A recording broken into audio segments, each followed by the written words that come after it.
The courtroom was filled with a palpable tension as Officer Jason Miller took the stand, his posture upright, eyes sharp with confidence. He had been called to testify in a civil rights case filed by Marcus Thompson, a 29-year-old black man alleging wrongful arrest and excessive force.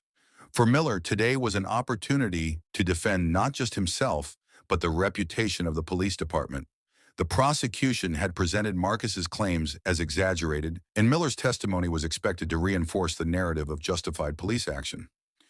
On the night of June 12th, Miller began, his voice steady and measured. Mr. Thompson was uncooperative and aggressive. We asked him to comply multiple times. When he resisted, we had no choice but to proceed with the arrest.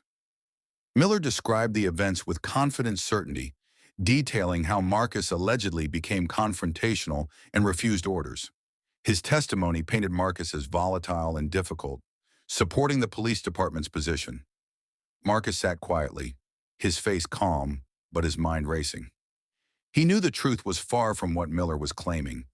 What the officer didn't know was that Marcus had recorded the entire encounter with a concealed audio device, a small recorder hidden inside his jacket pocket. As Miller continued, Marcus waited for the right moment. When the officer claimed Marcus had refused commands and resisted arrest, Marcus stood up. "Your Honor," Marcus said calmly, "I have an audio recording from that night which contradicts Officer Miller's testimony." The courtroom fell silent. The judge raised an eyebrow, signaling Marcus to proceed. Marcus pressed play on a small device, and clear voices filled the room. The recording revealed a different story. Marcus politely asking the officers questions, complying with requests, and calmly explaining his actions.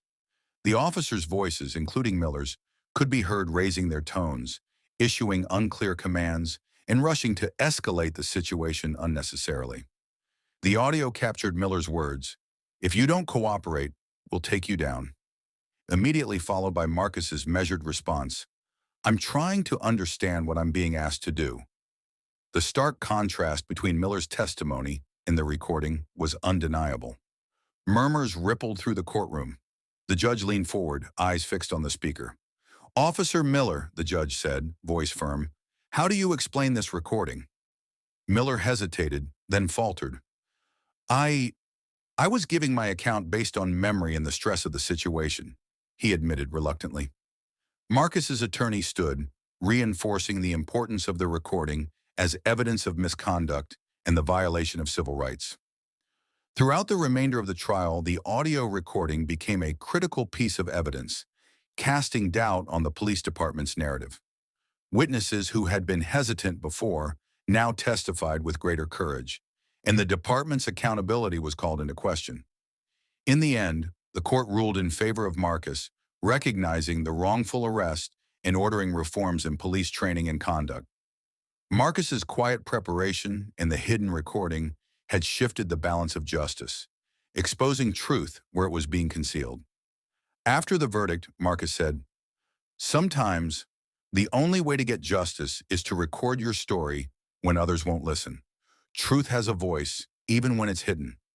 His case became a powerful example of how vigilance and courage could confront authority, inspire reform, and protect civil rights.